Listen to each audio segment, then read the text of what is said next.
Good afternoon. Thank you for coming. I'm Captain Michael Sack. I'm the commander of crimes against persons and property. I want to ask for your help today.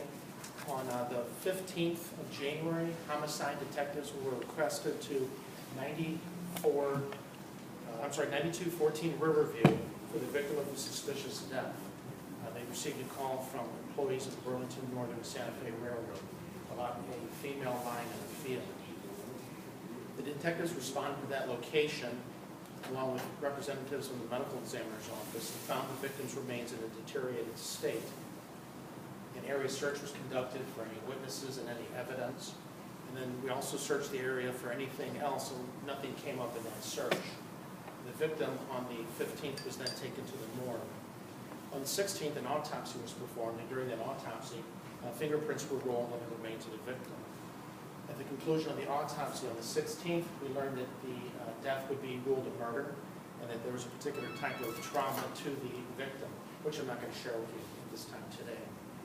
Also, the fingerprints came back, and we were able to identify the victim. So on the 16th, the detectives then began responding to addresses that were associated with our victim to try and locate next of kin and notify them of the death of their loved one. They were unable to locate anybody at any of those addresses that knew the victim. Today, we're able to identify a person who we believe to be the grandmother of the victim. Once we located her, she then led us to the mother of the victim. When we had the two together, we had told them about the death of their daughter. It was at this time that they asked about the well-being of the 7-year-old son, 2-year-old daughter of the victim. Having first learned that, then detectives then began to focus on locating these two children and making sure of their well-being. We were able to locate the 7-year-old boy, and we had an opportunity to speak with him. Our juvenile detectives are with him right now. However, we have been unable to locate the 2-year-old daughter, and that's what we're asking the public's help with. We know that the family has been somewhat estranged from the victim over the past few months, and they haven't seen or heard from her. But some people have seen her, and that the 2-year-old had been with our victim, but we don't know the last time that the two have been together. So we would ask that if anybody sees the photo, if they recognize the child or might have seen the child in the company of anyone, that they would please contact Crime Stoppers with that information. Our first priority is to locate the child and ensure that the child is safe. Captain Satt, how old is this photo? Because this child looks a lot younger than 2. The photo, I'm sorry to say, is about a year or a little older. I believe it was taken in June of 2011, and the child was born in August of 2010. So in that photo, the child would probably be about 10 months. Is there any more description of her now, what her hair might be look like? Or No, because the most recent that anyone that we've been able to find that had seen her would have been before Thanksgiving. So we have no clothing or hairstyle or anything else. I assume the detectives went to hospitals and searched. Anything there? Right, we're looking everywhere we can, but one of the first things we wanted to do is leverage the media because you can reach so many people, but we're checking all the places. Fortunately, the juvenile division has been involved with us as soon as we discovered that we had a missing child, and they frequently investigate critical missings, so we're using their resources as well. Captain, can you provide the identity of the victim? Yes, since we have been able to speak to the mother and the grandmother, we can release the name of the victim. Her name is Tatiana McNeil, a 27-year-old black female. What about the child's name? The child's name is Tiana McNeil, and she'd be about 29 months right Any? Where was the 7-year-old found? now. The 7-year-old is in the care and custody control of the father, and the 7-year-old was actually in school when we were able to find him. So, Where's the father 7-year-old? didn't know anything? well, the dynamics of the family are such that the father of the 7-year-old may not be the father of the 2-year-old. So the father of the 7-year-old has not seen or heard from the 2-year-old in quite some time. Have detectives been able to track down maybe where the 2-year-old was born and get the fingerprints and? Right, we're going through all that right now. We just discovered this afternoon that the child was missing.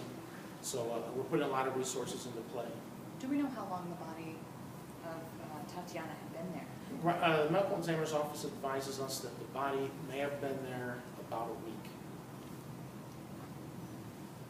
Do you have any leads, suspects, anything on the homicide portion of this? We have some that we're working. But right now, we're really focusing on finding this child. What level of danger do you think we're talking about here? Is it hard to say with this child? It's really hard to say. Our hope is that the child is just within acquaintance of the mother, and that we'll be able to locate the child after someone, whoever might have the child, sees the news story or hears it. Can you give me the spelling of the mom's name? Sure. The first name, Tatiana, Tatiana, McNeil, McNeil. And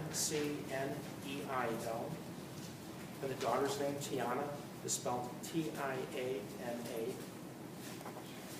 Just kind of following up the line of question, you're hoping to find the child with an acquaintance, but obviously you got to be fearing the worst at this point, considering the condition, what happened with the mother. Sure. We're not going to leave anything unturned or untried. Certainly anytime you've got a 2-year-old that's missing, and then the dynamics of the family, certainly the weather, all comes into play. We're just hoping that the child is with an acquaintance of the victim. Tatiana McNeil's body was found partially clothed. Yes. Do you know if she was assaulted, or is that more related with just her body being there for a week? Any sense of what happened to her? And the medical examiner's full report hasn't come back yet, but we have run tests on the victim, and we'll have more information on that when we get those results back from that office. I assume the reason for not releasing the cause of trauma is for investigative purposes, as you Yes. interview witnesses to find out if they're legit or not, right? Right. Okay. So do you know who the baby's father is?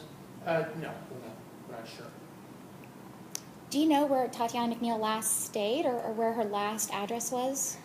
No, she's somewhat estranged from her family. She had been staying at different households. We did locate a gentleman who she had stayed with, but again, that was prior to Thanksgiving. He hasn't seen her since, so we're not sure who she might have been staying with. So anybody who might have seen her since Thanksgiving, that information would also not only help us in locating the 2-year-old, but also help us possibly solving this murder.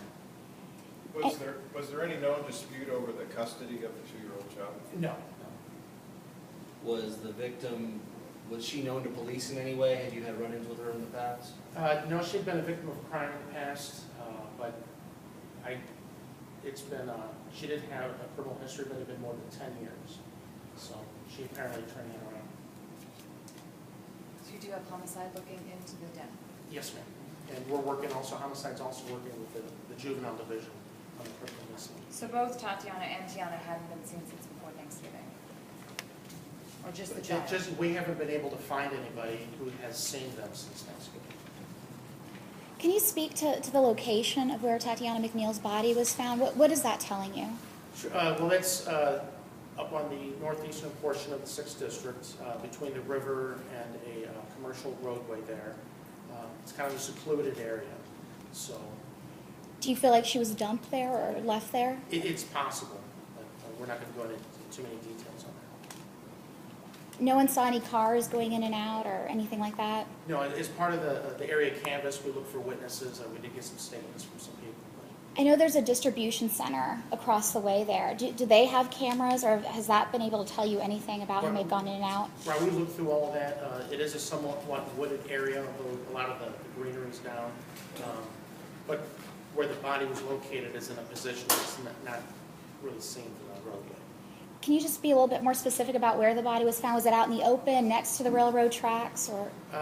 There's kind of a field area where there's a lot of debris where it's visible apparently from the railroad tracks. I saw the debris. It's like a mountain. What was that? Right, up inside there, kind of in the area where the debris was at. Do you know if that was trash, or was that? A lot of discarded items, cobblestone, rock, blocks of cement, old city dumpsters, are all just laying there. Is there a road to get to that spot? There is a road that goes onto the property, but it's gated off with a steel cable. So do you feel that somebody had to carry her to that spot? That would be a possibility. So maybe more than one person then involved? We're not sure. Okay. Do you think the baby is still alive at this point? We're hopeful that that's what it is, and it's just the child is within acquaintance of the victim. What leads you to that hope? Well, I would like very much for this 2-year-old to be found and reunite with the family. We're open to any possibility. We know that may not be the case, but we're we're putting all our resources into trying to find somebody who might have seen that child since Thanksgiving, that might lead us to her. And the reason I asked earlier if there was any known dispute over the child, I was wondering, is there anyone who might plausibly care about the child, be taking care of it still, or still? Well, even though she was estranged from her family, she still had friends and associates who I would think would care about the child, who she might have left that child with, or who might have been taking care of the child with. But she did have some personal issues that she was dealing with. Family spoke to some changes in her demeanor as of late. So there might be somebody out there who's been helping her out. And we just need to reach out to that person, find who they are, so that we can locate the child, make sure that she's well, and find out how they came into care of the child. On your list of friends, family, and associates who might be caring for the child, are there a number of them you're still trying to contact to see if they have the child? Well, we've gone through a good number, but there are always the unknowns, and that's what we're hoping that the media will be able to help us with. That someone will have seen the child either in a market, or maybe somebody's talking about having taken care of a child for a while for a friend. They see the photo, they recognize it, they share some information. And the child's about 30 months, so if anybody has any information about a child of that age who might be in the care of somebody, we would appreciate that help. And Captain Stack, did these photos come from the grandmother and mother, I assume? They come from the family. Okay. We took those photos in June of 2000. Both photos were taken at that time? Yes, ma'am. Okay. Do we know what caused the estrangement? No, we're not going to go into the dynamics. But you've talked to the mother and the grandmother? The mother of the victim and the grandmother of the victim. And were they all together on Thanksgiving? We're not going to go into all that. And actually, this is a dynamic thing. We're actually talking to them right now. Okay. We didn't want to wait and put this off. We wanted to get this out as quickly as possible. Sure. But someone saw her at Thanksgiving? Yes, we're going to, someone from the family had seen her just prior to Thanksgiving, and we're still in contact with the family and friends. We're trying to develop more information.